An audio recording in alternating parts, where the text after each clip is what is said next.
कैसे हैं आप सभी। मैं आशा करता हूँ आप सभी इस लॉकडाउन में अच्छे से रहे होंगे। आज मैं सब्जेक्ट वर्ब एग्रीमेंट का दूसरा क्लास लेकर के आया हूँ, लेकिन मैं आज बढ़िया से आप लोगों को सब्जेक्ट वर्ब एग्रीमेंट का कुछ बेसिक बातें बताने जा रहा हूँ। जब हम सभी बेसिक बातें समझ लेंगे तत्पश्चात हम सभी सब्जेक्ट वर्ब एग्रीमेंट में आगे की जो सब्जेक्ट वर्ब एग्रीमेंट का रूल्स रेगुलेशंस है सारा हम लोग फॉलो करेंगे और इसको पढ़ेंगे। पढ़ने के पश्चात हम लोग क्वेश्चंस आंसर्स बनाएंगे। ठीक है, तो हम सभी स्टार्ट करते हैं। आशा करता हूँ आप सभी ध्यान से पूरा वीडियो देखें, तभी समझ में आएगा बढ़िया से। तो नाम है, इस चैप्टर का नाम है सब्जेक्ट वर्ब एग्रीमेंट। तो जैसा कि आप सभी को पता है सब्जेक्ट वर्ब एग्रीमेंट का अभिप्राय क्या होता है, तो सब्जेक्ट को हिंदी में कहते हैं कर्ता, वर्ब को कहते हैं क्रिया। तो कर्ता क्रिया के तालमेल को सब्जेक्ट वर्ब एग्रीमेंट कहा जाता है। सब्जेक्ट को हिंदी में कहते हैं कर्ता, वर्ब को कहते हैं क्रिया, और एग्रीमेंट का मतलब होता है तालमेल या सामंजस्य। तो कर्ता क्रिया के सामंजस्य को ही सब्जेक्ट वर्ब एग्रीमेंट कहा जाता है। यहाँ तक समझ में आ गया होगा। बिल्कुल। अब देखिए सब्जेक्ट वर्ब एग्रीमेंट में कर्ता क्रिया का कैसा तालमेल बनाते हैं। तो सबसे पहले सब्जेक्ट वर्ब एग्रीमेंट जो हम सभी जो जानते हैं, तो सब्जेक्ट वर्ब में एक सेंटेंस के लिए सबसे आवश्यक फैक्ट्स होता है जो एक सेंटेंस के लिए सब्जेक्ट और वर्ब का होना आवश्यक नहीं, अनिवार्य है। तो यहाँ पर हम सभी the subject and the verb are the essential parts of a sentence, यानी सब्जेक्ट और वर्ब किसी भी सेंटेंस का सबसे इसेंशियल पार्ट्स होता है। तो यहाँ पर तो हम सभी पहले सब्जेक्ट को जानेंगे फिर वर्ब को जानेंगे। जब सब्जेक्ट को जान लेंगे, वर्ब को जान लेंगे, तो वही हम सब्जेक्ट और वर्ब को पहचान लेंगे, जान लेंगे, तो फिर हमको एग्रीमेंट करने में कोई दिक्कत नहीं होगी। और आपके एग्जाम में चाहे वो बैंक हो, एसएससी हो, किसी भी प्रकार का एग्जाम हो, उसमें यदि सब्जेक्ट वर्ब एग्रीमेंट से क्वेश्चंस पूछे जाते हैं तो आपको सब्जेक्ट में प्रॉब्लम नहीं ढूंढना है, सब्जेक्ट पढ़ना है और पुट करना है वर्ब को। ठीक है, तो आंसर जो हम लोग एरर फाइंड करते हैं वो फाइंड करेंगे वर्ब में। आशा करता हूं समझ रहे होंगे। बढ़िया से धीरे से समझिए और जो कुछ भी मैं बताने जा रहा हूं उसको कॉपी पे नोट करते जाइए, तभी समझ में आएगा, तभी सफल हो पाएगा इस लॉकडाउन में। ये मेरा छोटा सा प्रयास है, आप लोग घर में रहें, बढ़िया से पढ़ते रहें। अब देखिए ये जो सब्जेक्ट वर्ब एग्रीमेंट में it is imperative that the verb agree with the subject. Verb को हम सभी क्या करते हैं, एग्री कराते हैं। किसको एग्री कराएंगे, वर्ब को। वर्ब एग्री होता है, किससे एग्री होता है, तो सब्जेक्ट से। जब सब्जेक्ट के किससे, तो नंबर और पर्सन से। तो सब्जेक्ट के नंबर और पर्सन से जब वर्ब एग्री होता है वही सब्जेक्ट वर्ब एग्रीमेंट होता है। समझ में आ गया होगा। सब्जेक्ट वर्ब एग्रीमेंट में वर्ब को क्या कराते हैं, एग्री कराते हैं। वर्ब को क्या कराते हैं, एग्री। एग्री का मतलब सहमति, वर्ब की सहमति होना आवश्यक है। वो किससे, सब्जेक्ट। तो सब्जेक्ट के क्या, तो नंबर और पर्सन से। जो नंबर होगा वो पर्सन होगा। नंबर आप सभी को पता होगा, नंबर दो प्रकार के होते हैं, एक होता है सिंगुलर नंबर और दूसरा प्लूरल नंबर। तो सिंगुलर नंबर केवल एक व्यक्ति वस्तु को बताता है और प्लूरल नंबर दो या दो से अधिक व्यक्ति वस्तु को बताने के लिए प्रयोग किया जाता है, तो वो प्लूरल नंबर होते हैं। तो हम सभी नॉन में जब, तो यहाँ पर हम सभी वर्ब के सब्जेक्ट जब सिंगुलर नंबर का होगा तो उसके लिए सिंगुलर नंबर के वर्ब का प्रयोग करते हैं। सब्जेक्ट यदि प्लूरल नंबर का होता है तो वर्ब प्लूरल नंबर का प्रयोग करते हैं। पर्सन के बारे में पता होगा। पर्सन तीन होते हैं, फर्स्ट पर्सन, सेकंड पर्सन और थर्ड पर्सन। फर्स्ट पर्सन के भी दो नंबर होते हैं, सिंगुलर नंबर और प्लूरल नंबर। इसी तरह से सभी पर्सन के होते हैं। तो आई और we first person, you second person, he she it ये थर्ड पर्सन का सिंगुलर नंबर, और किसी एक व्यक्ति का नाम, और किसका नाम, किसी एक व्यक्ति का नाम थर्ड पर्सन का सिंगुलर नंबर होता है। ही सी इट और किसी एक व्यक्ति का नाम थर्ड पर्सन के सिंगुलर नंबर होता है। आप लोग लिखते भी जाइए, नोट करते जाइए। ही सी इट और किसी एक व्यक्ति का नाम थर्ड पर्सन का सिंगुलर नंबर होता है। वही प्लूरल नंबर थर्ड पर्सन का दे होता है, और एक से अधिक व्यक्ति का नाम हो गया तो थर्ड पर्सन का वह प्लूरल नंबर हो गया। आशा करता हूं समझते होंगे, बढ़िया से धीरे धीरे समझते रहिए। तो यहाँ पर हम सभी सब्जेक्ट वर्ब एग्रीमेंट में एग्री कराते हैं। किसका एग्री कराते हैं, किसको, तो सब्जेक्ट का जो वर्ब होता है, सब्जेक्ट के नंबर और पर्सन को वर्ब से एग्री कराते हैं। या यूं कहें तो वर्ब का सब्जेक्ट के साथ एग्रीमेंट होता है या सब्जेक्ट का वर्ब के साथ एग्रीमेंट होता है, कोई दिक्कत नहीं। यदि आपको किसी भी प्रकार की दिक्कत हो, ना समझ में आए, तो कृपया कमेंट बॉक्स में मुझे अपना जो कोई भी दिक्कत हो पूछ सकते हैं, मैं आपको बता सकता हूँ। और मेरा व्हाट्सएप नंबर भी डिस्क्रिप्शन में दिया हुआ रहता है, तो आप में मुझे व्हाट्सएप भी कर सकते हैं। Thank you. तो अब यहाँ पर हम सभी देखते हैं, जैसे मैं कुछ एग्रीमेंट करवा रहा हूँ आप लोगों को। जैसे मैं यहाँ पर लिखूं ही कम्स। ही कम्स का मतलब हो गया वह आती है, आता है, ही कम्स। और दूसरा लिखता हूं मैं सेंटेंस दे कम। तो ही कम्स और दे कम दोनों अलग अलग है। अब यहाँ पे ही थर्ड पर्सन का सिंगुलर नंबर है, इसीलिए यहाँ पर सिंगुलर वर्ब का प्रयोग किया गया है। और दे प्लूरल नंबर है, इसीलिए इसके साथ किसका प्रयोग किया गया है, प्लूरल नंबर का वर्ब का प्रयोग किया गया है। तो यहाँ तक समझ में आ गया होगा। और देखिए सब्जेक्ट वर्ब एग्रीमेंट का एक छोटा सा डेफिनेशन हम किसी भी सेंटेंस में सब्जेक्ट के नंबर तथा पर्सन के अनुसार से वर्ब का प्रयोग सब्जेक्ट वर्ब एग्रीमेंट कहलाता है। किसी भी सेंटेंस में सब्जेक्ट के नंबर तथा पर्सन से जो वर्ब का प्रयोग होता है वही सब्जेक्ट वर्ब एग्रीमेंट कहलाता है। समझ रहे हैं? बिल्कुल। सेंटेंस देखना है और सेंटेंस में सब्जेक्ट क्या सब होता है उसको भी समझ लीजिए एकदम 100%। सब्जेक्ट क्या होता है तो हम लोग देखेंगे, सब्जेक्ट हमेशा चाहे तो वह नाउन होगा या प्रनाउन होगा। सब्जेक्ट हमेशा क्या हो सकता है, चाहे तो वह नाउन होगा या प्रनाउन होगा। तो इसको भी आप लोग लिख सकते हैं, सब्जेक्ट हमेशा नाउन या प्रनाउन में से ही कुछ हो सकता है। जब नाउन होगा तो प्रनाउन, और नाउन और प्रनाउन। तो ये बेसिक बातें हम लोग समझ गए। और किसी भी वाक्य का जो हम बनाएंगे तो सब्जेक्ट के साथ वर्ब होना आवश्यक है। यदि सब्जेक्ट के साथ वर्ब नहीं होगा तो फिर वह वाक्य नहीं होगा। जैसे कि यहाँ पर हम सभी देखें, ये सब्जेक्ट। तो यहाँ तक समझ में आ गया होगा। चलिए नेक्स्ट हम लोग कुछ बातें और देखते हैं सब्जेक्ट वर्ब एग्रीमेंट में।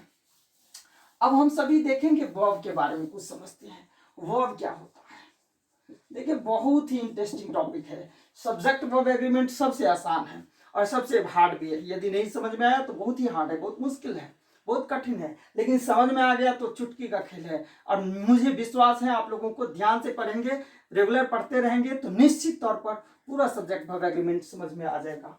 वर्ब, तो वर्ब क्या होता है, तो वर्ब को कहते हैं हम लोग डूइंग वर्ड कहते हैं। वर्ब को क्या कहते हैं, डूइंग वर्ड को वर्ब कहते हैं, या एक्शन वर्ड को वर्ड कहते हैं। किसे कहते हैं वर्ब, डूइंग वर्ड को वर्ब कहते हैं या एक्शन वर्ड को वर्ब कहते हैं। या हिंदी में यूं कहें तो वर्ब कार्य का होना दर्शाता है। वर्ब किस चीज को दर्शाता है, तो वर्ब कार्य का होना दर्शाता है, होना दर्शाता है। वर्ब कार्य का होना दर्शाता है। यानी एक्शन वर्ड को वर्ब कहें या डूइंग वर्ड को वर्ब कहते हैं या वर्ब कार्य के होने को कहते हैं। तो चलिए हम सभी वर्ब को समझते हैं। तो इंग्लिश ग्रामर में वर्ब को जब पढ़ते हैं तो इसको हम लोग दो भागों में बांट देते हैं।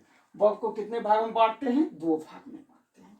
यानी वर्ब्स के जो टाइप होते हैं उसको दो भाग में बांटते हैं। एक का नाम होता है हेल्पिंग वर्ब, हेल्पिंग वर्ब जिसे हम सभी सहायक कहते हैं। और दूसरा होता है मेन वर्ब, मेन वर्ब। एक होता है हेल्पिंग वर्ब, दूसरा मेन वर्ब। हेल्पिंग वर्ब को दो भागों में बांटा गया है। कितने भागों में, दो भागों में हेल्पिंग वर्ब को बांटा गया है। एक का नाम होता है primary helping, primary helping, helping. और दूसरा होता है मॉडल, मॉडल, मॉडल्स। देखिए ध्यान से समझिए, जब हम सभी सब्जेक्ट वर्ब एग्रीमेंट पढ़ते हैं तो सब्जेक्ट वर्ब एग्रीमेंट में मॉडल्स वर्ब्स नहीं पढ़ते हैं। क्यों नहीं पढ़ते हैं, इसका पहला कारण समझिए। जब जिस वर्ब को हम सभी पढ़ते हैं ये सभी के सभी वर्ब नंबर और पर्सन से अनुशासित होते हैं, लेकिन मॉडल वर्ब्स नंबर और पर्सन से अनुशासित नहीं होते हैं। इसीलिए सब्जेक्ट वर्ब एग्रीमेंट में मॉडल वर्ब्स नहीं पढ़ते हैं। समझ में आ गया। सब्जेक्ट वर्ब एग्रीमेंट में model actually modal verbs model नहीं पढ़ा जाता है। ये मॉडल्स क्यों नहीं पढ़ते हैं, क्योंकि वर्ब का अनुशासन नंबर और पर्सन से होता है। नंबर और पर्सन से के आधार पर वर्ब का निर्धारण करते हैं, लेकिन मॉडल वर्ब में नंबर और पर्सन से अनुशासित नहीं होते हैं, मॉडल वर्ब नंबर और पर्सन से अनुशासित नहीं होते हैं, इसीलिए सब्जेक्ट वर्ब एग्रीमेंट में इसे नहीं पढ़ते हैं। इसको आगे हम लोग पढ़ेंगे। तो चलिए इसको हटा दिए।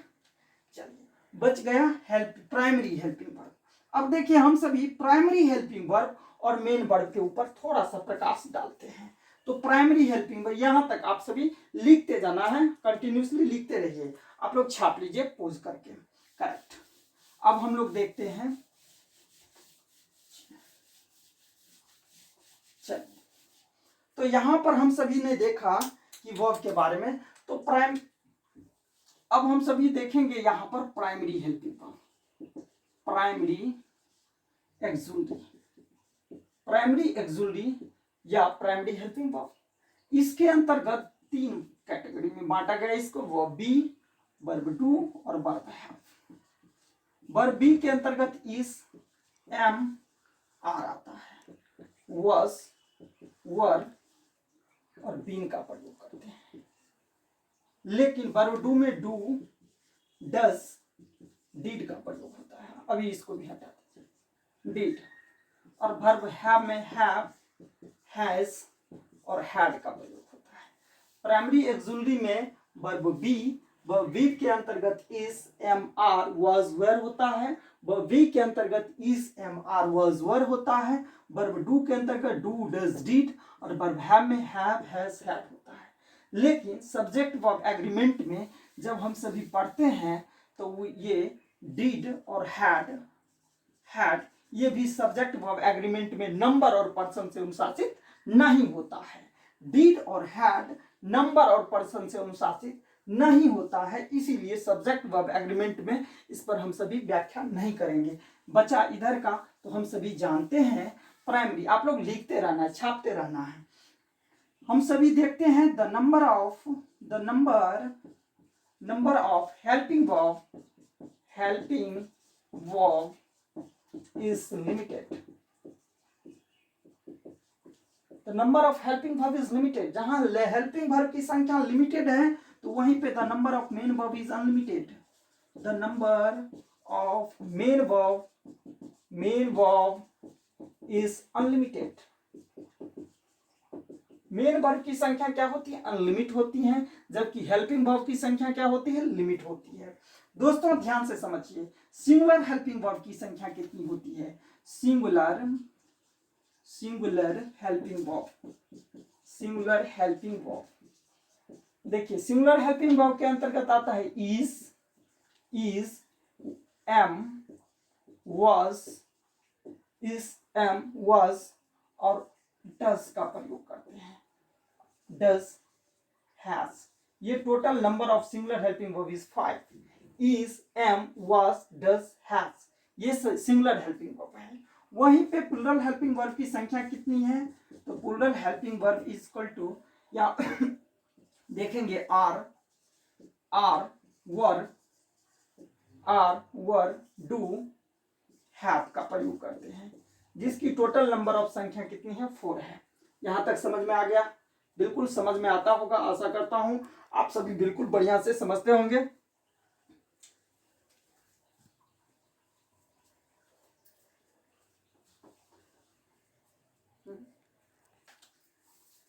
तो हम सभी यहां तक समझ गए होंगे। चलिए अब हम लोग जानते हैं मेन वर्ब के बारे में। मेन वर्ब की संख्या क्या है? लिमिटेड है। याद रखिए अनलिमिट है। मेन वर्ब की संख्या क्या है? अनलिमिट है। इसका पहचान समझ लीजिए, बहुत ही आसान है, सिंपल है, बहुत ही आसान। जब कोई भी हिंदी का शब्द जिसके अंत में ना लगा हो, प्रायः हिंदी के शब्द के अंत में ना लगा हो, वह प्रायः मेन वर्ब होता है। जैसे कि पढ़ना, उठना, बैठना, सोना, नाचना, जाना, ये सभी मेन वर्ब कहलाते हैं इंग्लिश में। ठीक है, लेकिन इसका कुछ एक्सेप्शन भी है, अपवाद भी है, लेकिन जनरली आपको मेन वर्ब की यही पहचान है। तो मेन वर्ब का में सबसे इंपॉर्टेंट क्या है? सब्जेक्ट वर्ब एग्रीमेंट में जो मेन वर्ब हम लोग पढ़ते हैं वो मुख्य रूप से किस टेंस के लिए आता है? सिंपल प्रेजेंट टेंस के लिए आता है। तो मेन वर्ब यहाँ पर सब्जेक्ट वर्ब एग्रीमेंट में जो पढ़ते हैं वो सिंपल प्रेजेंट टेंस। चलिए तो यहाँ पर हम सभी कुछ, तो मेन वर्ब में जब वर्ब प्लस एस या ES is equal to singular, ध्यान से समझिएगा, वर्ब में जब एस या ईएस लगाते हैं तो सिंगुलर वर्ब होता है। बहुत इंपॉर्टेंट है। वर्ब में जब एस या एस लगाते हैं तो सिंगुलर होता है। जैसे गो प्लस एस गोज, ये सिंगुलर हो गया। जैसे राइट प्लस एस राइट्स। जैसे ईट प्लस एस ईट्स। तो जब मेन वर्ब में एस या एस लग जाए तो मेन वर्ब क्या होता है, सिंगुलर होता है। लेकिन नॉन में जब एस या एस लगता है तो नॉन प्लूरल होता है। आप सभी को पता होना चाहिए। नॉन में जब एस या एस लगता है तो नॉन प्लूरल होता है, लेकिन वर्ब में जब एस या एस लगता है नॉन प्लस एस या S is equal to plural noun, है ना। आप सभी को पता होगा। तो नॉन में जब एस या एस लगता है, जैसे हम लोग कहते हैं बुक बी डबल ओ के, बुक में एस या एस लग गया, क्या हो गया बुक्स। तो ये बुक्स क्या हो गया, प्लूरल नॉन हो गया। समझ गए। हम सभी को पढ़ना क्या है, वर्ब पढ़ना है। अभी हम सभी वर्ब के ऊपर फोकस कर रहे हैं। तो यहां तक समझ गए। तो सब्जेक्ट वर्ब एग्रीमेंट में वर्ब के बारे में समझ में आ गया। जब मेन वर्ब में एस या एस लगता है तो मेन वर्ब की संख्या, मेन वर्ब क्या हो जाता है, सिंगुलर हो जाता है। जब नॉन में एस या एस लगता है तो नॉन प्लूरल हो जाता है। यहां तक क्लियर हो गया। चलिए अब हम सभी सब्जेक्ट वर्ब एग्रीमेंट के कुछ और बेसिक बातें को समझेंगे। इसका सब्जेक्ट वर्ब एग्रीमेंट में सिर्फ 2 रूल होते हैं। ये सब्जेक्ट वर्ब एग्रीमेंट में सब्जेक्ट और वर्ब का जो एग्रीमेंट बना है वो सिर्फ 2 ही रूल पर बना हुआ है। और वो 2 रूल्स क्या है वो हम सभी देखेंगे। पहला रूल है सिंगुलर सब्जेक्ट। यदि सब्जेक्ट क्या हो, सिंगुलर हो, सब्जेक्ट क्या हो, सिंगुलर हो, तो वर्ब क्या होगी, सिंगुलर। समझ रहे हैं ना, बिल्कुल ध्यान से समझिए। सब्जेक्ट यदि सिंगुलर हो तो वर्ब क्या होगी, सिंगुलर। और सब्जेक्ट यदि प्लूरल हो, सब्जेक्ट यदि प्लूरल हो तो वर्ब क्या होगी, प्लूरल। वर्ब क्या होगी, प्लूरल। यदि सब्जेक्ट सिंगुलर हो तो वर्ब क्या होगी, सिंगुलर। यदि सब्जेक्ट प्लूरल हो तो वर्ब क्या होगी, प्लूरल होगी। समझ रहे हैं। सब्जेक्ट यदि सिंगुलर तो वर्ब सिंगुलर, सब्जेक्ट यदि प्लूरल तो वर्ब प्लूरल होता है। तो ये सब्जेक्ट वर्ब एग्रीमेंट का सिर्फ 2 ही रूल्स है। लेकिन जैसा मैं आप लोगों को अभी कुछ देर पहले बताया था, ही कम्स, ये सब्जेक्ट सिंगुलर है, तो यहाँ भी वर्ब क्या है, सिंगुलर है। ये सब्जेक्ट क्या है, सिंगुलर। ये वर्ब क्या है, सिंगुलर। वर्ब में जब एस या एस लगता है तो क्या होता है, सिंगुलर। चलिए जैसे हम कहें दे कम। अब देखिए दे कम, दे क्या है, प्लूरल, और यहाँ पर कम क्या हो गया, प्लूरल। जब वर्ब अपने मूल V1 में रहता है तो वो क्या होता है, प्लूरल होता है। समझ में आ गया होगा, बिल्कुल। लेकिन सब्जेक्ट वर्ब एग्रीमेंट का कुछ एक्सेप्शन है, कुछ रूल्स का अपवाद है। जैसा कि हम सभी जानते हैं कि कुछ प्रत्येक रूल्स का कुछ न कुछ नियम का अपवाद होता है। ठीक उसी प्रकार से सब्जेक्ट वर्ब भी एग्रीमेंट भी इस अपवाद से वंचित नहीं है, जैसा हम सभी जानते हैं। चलिए तो इसका हम सभी एक्सेप्शन को देखेंगे। देखिए बहुत ही एक्सेप्शन, प्राय बच्चे हमेशा पूछते रहते हैं सर आई के साथ एम लगाते हैं, आई के साथ एम तो लगाना चाहिए। आई के साथ हम सभी कभी आई जैसे मेन वर्ब का प्रयोग कर देते हैं तो वो प्लूरल मेन वर्ब का प्रयोग करते हैं। तो यही समझिए, बेसिक बातों को समझिए। तो आई प्लस सिंगुलर वर्ब, आई प्लस सिंगुलर वर्ब और आई प्लस प्लूरल वर्ब, आई प्लस सिंगुलर वर्ब, आई प्लस प्लूरल वर्ब। अब देखिए आई के साथ सिंगुलर वर्ब और आई के साथ क्या होता है, प्लूरल वर्ब होता है। तो आई के साथ सिंगुलर वर्ब में कौन कौन से वर्ब सिंगुलर होते हैं उसको भी हम सभी जानते हैं, जानने की कोशिश करेंगे। आई के साथ सिंगुलर वर्ब, करेक्ट। तो अब हम सभी देखेंगे कि आई के साथ यदि हम एम लगा दें तो ये सिंगुलर वर्ब हो गया। आई के साथ यदि हम वॉज लगा दें, I am playing, I was playing, ये सिंगुलर वर्ब हो गया। लेकिन आई के साथ यदि मैं कह दें आई लव यू, तो यहाँ पे आई के साथ किसका प्रयोग हो गया, लव का। तो ये लव कौन सा वर्ब हो गया, मेन वर्ब हो गया। सॉरी यहाँ पर ये लव कौन सा वर्ब हो गया, प्लूरल वर्ब हो गया। समझ में आ रहा है ना, यस। यहाँ पर आई, तो आई एक ऐसा सब्जेक्ट है जिसके साथ सिंगुलर और प्लूरल वर्ब का भी प्रयोग होता है और होते चला आया है, इसलिए हम सभी भी मान लेते हैं ये होता है। अब ये होता क्यों है, इसका क्या लॉजिक है, कारण है, ये नहीं पता। ठीक है, और इसे पता करने की भी जरूरत भी नहीं है। ठीक है, तो यहां तक समझ में आ गया। आई के साथ सिंगुलर वर्ब, आई के से यहां पर, तो इस तरह से जैसे मैं, और हम कह सकते हैं हेल्पिंग वर्ब में आई हैव, है ना, तो आई के साथ हैव का भी प्रयोग कर दिए, तो ये भी क्या हो गया, प्लूरल वर्ब हो गया। तो सब्जेक्ट वर्ब एग्रीमेंट में का ये क्या है, सब्जेक्ट वर्ब एग्रीमेंट के रूल्स का ये अपवाद है, ये एक्सेप्शन है। तो ये बेसिक बातें सब्जेक्ट वर्ब एग्रीमेंट का मैंने आप लोगों को आज का वीडियो में पढ़ाने की कोशिश की। आशा करता हूं आप सभी को अच्छा लगा होगा। यदि किन्हीं को किसी भी प्रकार की सुझाव सजेशंस देना हो तो आप मुझे कमेंट के माध्यम से या मेरे व्हाट्सएप नंबर जो नीचे डिस्क्रिप्शन में दिया हुआ है उस पर भी कर सकते हैं, कॉल कर सकते हैं, कांटेक्ट कर सकते हैं, व्हाट्सएप कर सकते हैं। Thank you, all the best. आप लोग अच्छे से रहें, बढ़िया से रहें, और यदि वीडियो अच्छा लगे तो जरूर सब्सक्राइब कीजिए, शेयर कीजिए और अपने दोस्तों को दीजिए, हर किसी को दीजिए। Thank you, all the best.